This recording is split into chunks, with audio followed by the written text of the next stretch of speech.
इग्नू ने जारी कर दिया है अपना क्वेश्चन पेपर।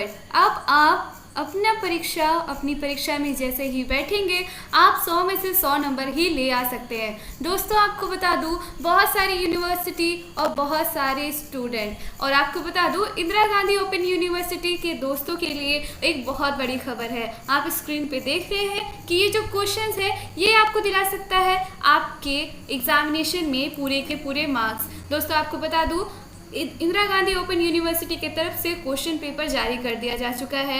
एग्जामिनेशन की तारीख आ चुकी है। दोस्तों आपको बता दूं कि परीक्षा पे कोई भी यहाँ पे बैठने के लिए रेडी नहीं है, फिर भी परीक्षाएं कराई जा रही हैं।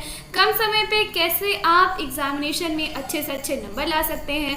तो welcome to my YouTube channel. आज इस पूरे वीडियो में हम बताएंगे कि आप अपने मार्क्स कैसे बढ़ाएं, और ये जो इम्पोर्टेंट नोट्स है, ये इम्पोर्टेंट जो क्वेश्चन है, आपको बता दो डायरेक्ट लिंक के थ्रू आया है, यानी कि इंदिरा गांधी ओपन यूनिवर्सिटी की तरफ से क्वेश्चन पेपर आ चुकी है। बहुत सारे स्टूडेंट तक ये नहीं पहुंच पाती क्योंकि शायद पहुंचाने वाले नहीं है। तो आप हमारे चैनल पे नए हैं तो चैनल को सब्सक्राइब कर लीजिए, क्योंकि ये ऑलराउंडर चैनल है जो आपको इन्फॉर्मेशन भी और एग्जामिनेशन की तैयारी भी करवाता है। तो चलिए, आप हमारे चैनल पे नए हैं तो चैनल को सब्सक्राइब करके बेल आइकन प्रेस ज़रूर कर दीजिएगा। आपको भी टेंशन है कि कैसे होगी आपकी परीक्षा, तो तैयारी यहाँ पे शुरू हो गई है। आप बस इस नोट्स को लिखिए, और इस नोट्स को नहीं, आप सिर्फ सोचिए कि आप अपनी परीक्षा पत्र को ही लिख रहे हैं, यानी कि आपका क्वेश्चन पेपर है, ये आपका आंसर है। अगर आपने इस वीडियो को ध्यान से नहीं देखा, नहीं समझा, तो आप मिस कर सकते हैं। इसके बाद आपकी मर्जी, आप वीडियो में रहना चाहें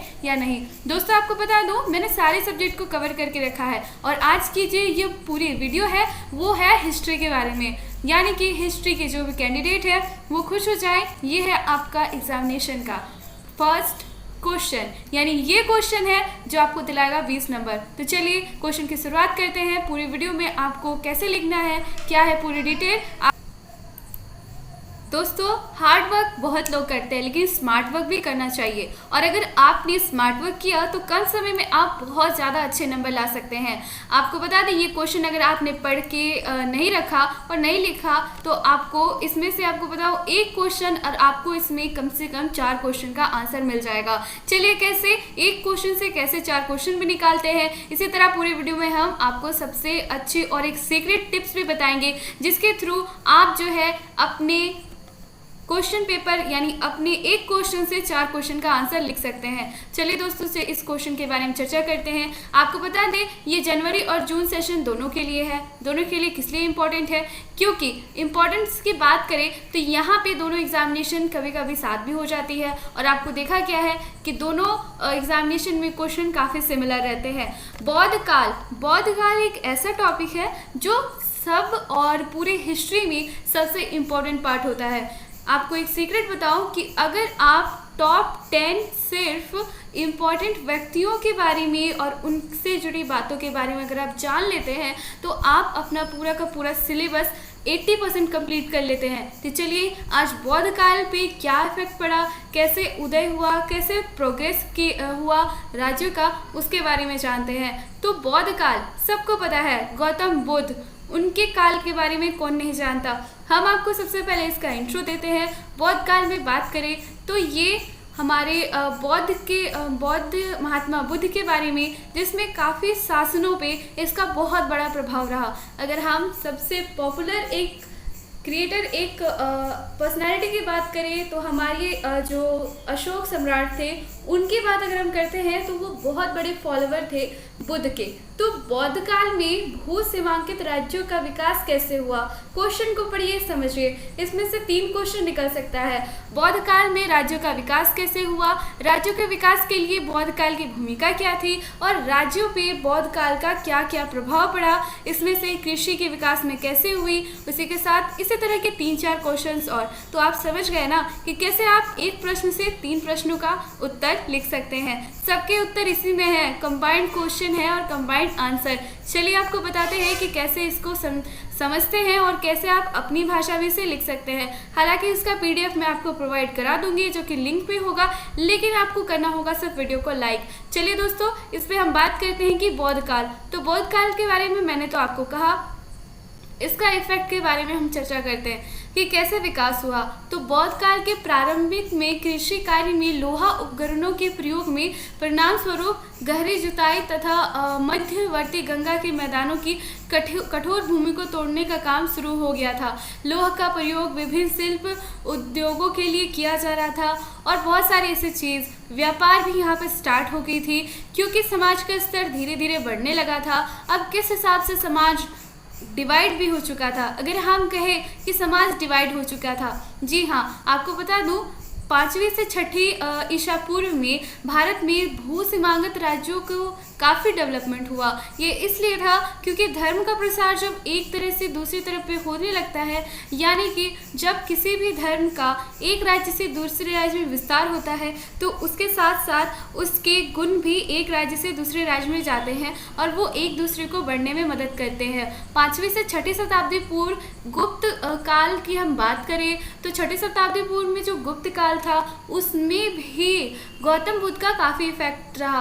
अगर हम इसे कहें गौतम बुद्ध के बारे में तो अगर हम इस पर बात करें, आपने सुना होगा अर्थशास्त्र के विषय में, अर्थशास्त्र, राजा, सैनिक। अर्थशास्त्र के बारे में हम कहें तो इसमें से बहुत बड़ा अगर हम जान सके तो अर्थशास्त्र के यहाँ रचयिता थे, आपको शायद पता ही होगा, और अगर नहीं पता है तो उनका नाम हम बता देते हैं कि यहाँ पे उनका नाम जो अर्थशास्त्र के लिए किया गया था उसी के साथ आपको बताएं कि यहाँ पे गुप्त काल में जो समुद्रगुप्त थे उनके बारे में भी आपको पता होगा, वे भी काफ़ी बड़े अनुयायी थे।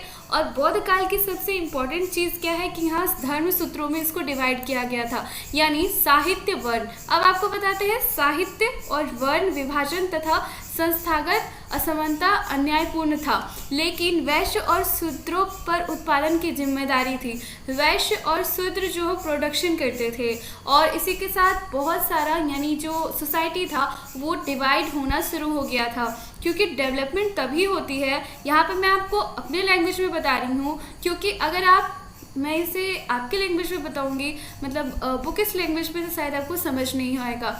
आपको बताओ कि यहाँ पे जो समाज का विकसित होने का सबसे इम्पॉर्टेंट कारण ये था कि पूरा समाज अलग अलग वर्गों में डिवाइड हो गया था। यानी कि अगर देखें तो एक पूरे समाज या एक पूरे देश, एक पूरे राज्य को डेवलप होने के लिए यहाँ सबसे पहले ज़रूरत होती है सैन्य की। उसी तरह यहाँ पे सैनिक, पुरोहित, उसी के साथ सलाहकार, उसी के साथ यहाँ पे छोटे वर्ग, मध्यम वर्ग और उच्च वर्ग, सारे लोग यहाँ पे आ गए थे। सबका विभाजन हो चुका था, सब पर अपनी अपनी रिस्पॉन्सिबिलिटी आ गई थी। और इसी के साथ यहाँ पे टैक्स की भी बात हो गई थी, यानी बलि साधक एवं कराकर, बलि और कर नामक दो शुल्क भी वसूले जाते थे। इस तरह स्पष्ट है कि 6ठी और 5वीं ईसा पूर्व तक उत्तर भारत में भू सीमांतक राज्यों का उदय हो गया था। अब यहाँ पे हम बात करते हैं कि वर्णों का इफेक्ट भी काफ़ी रहा है। एक वर्ण दूसरे वर्ण पर काफ़ी डोमिनेंस रहा है, एक वर्ग दूसरे पर शासित भी किया। उसी के साथ बहुत सारे राजवंशों का भी इफेक्ट पड़ा, राजवंश चेंज होते गए और उसी के साथ यहाँ पे एक राजवंश दूसरे राजवंश से ज़्यादा प्रबलशील था, यानी स्ट्रांग था, जिसके वजह से डेवलपमेंट एक दूसरे के साथ होने लगे और राज्यों के साथ रिश्ते भी काफ़ी अच्छे होने लगे थे, जिस वजह से यहाँ पे पूरी की पूरी तरह से यहाँ पे जो राज्यों का डेवलपमेंट था वो भी हो रहा था। एक आपको बता दूं कि यहाँ पे इंटरकास्ट मैरिज के साथ साथ ही यहाँ पे दूसरे राज्यों के साथ भी संबंध अच्छे करने के लिए यहाँ पे मैरिजेस जो शादियाँ भी काफ़ी इम्पोर्टेंट रही थी। टैक्स वसूले जा रहे थे, टैक्स की वजह से यहाँ पे जो टैक्स आ रहा था उसके वजह से राज्यों का यहाँ बहुत बड़ा विकसित और विकास करने के लिए इम्पोर्टेंट यहाँ पे रोल रहा, क्योंकि विदाउट टैक्स यहाँ पे कोई भी यहाँ पे प्रोग्रेस कर नहीं सकता था। इसीलिए राजा के पास खजाने में बहुत ज़्यादा टैक्स हो गया और बौद्ध काल इसीलिए काफ़ी एक इम्पॉर्टेंट पार्ट रहा है हिस्ट्री के पूरे चैप्टर में, क्योंकि यहाँ पे राजाओं का इफेक्ट सबसे प्रबल राजा भी रहे और रिश्ते भी काफ़ी राज्यों से अच्छे रहे। तो इसी के साथ इस वीडियो में हम आपको बताएं कि बौद्ध काल में कैसे दूसरों के साथ यहाँ पे यानी दूसरे राज्य के साथ विकास हुआ। अब इस पूरे नोट्स को आप समझ सकते हैं, फिर से रीड कर सकते हैं। उम्मीद करती हूँ कि आपको मैंने बस 10 मिनट के इस वीडियो में अच्छे से पूरा एक निचोड़ बताया है। अगर आप निचोड़ समझ जाते हैं तो आपको लिखने में तकलीफ नहीं होगी। अगले वीडियो में मैं आपको बताऊंगी कि कैसे आपको अपना नोट्स लिखना है, एक क्वेश्चन को 10 तरीके से और 10 क्वेश्चंस को एक आंसर के थ्रू कैसे लिख सकते हैं। इसे कहते हैं स्मार्ट वर्क। आपको इसी तरह इम्पॉर्टेंट और लेटेस्ट आपको सबसे अच्छी जो यहाँ पे क्वेश्चंस हैं, जो टॉप मोस्ट क्वेश्चंस हैं जो आपके एग्ज़ाम में आएंगे, आपको ज़रूर मिलेंगे। आपसे जो भी क्वेश्चंस यहाँ पे समझ में नहीं आता, आप प्लीज़ मुझे कमेंट बॉक्स पे कमेंट करके पूछ सकते हैं। उसी के साथ आप हमें इंस्टाग्राम में फॉलो करके उस क्वेश्चन का आप स्क्रीनशॉट से भेज दीजिए। मैं आपको उस टॉपिक पे ज़रूर से ज़रूर एक अच्छी सी नोट्स ला के दूँगी और आपके लिए वो एग्जामिनेशन का टॉप मोस्ट नोट्स होगा। दोस्तों, अगर आप हमारे इस वीडियो को पसंद करते हैं तो प्लीज़ लाइक कीजिए, शेयर कीजिए, ताकि काफ़ी दोस्तों के पास आपके पहुँच सके और उनकी भी मदद हो सके। फ्री ऑफ कॉस्ट, बिल्कुल सस्ता बिना कॉस्ट के। आपको ये वीडियो कैसी लगी प्लीज़ ज़रूर कमेंट बॉक्स में कमेंट कीजिएगा। धन्यवाद।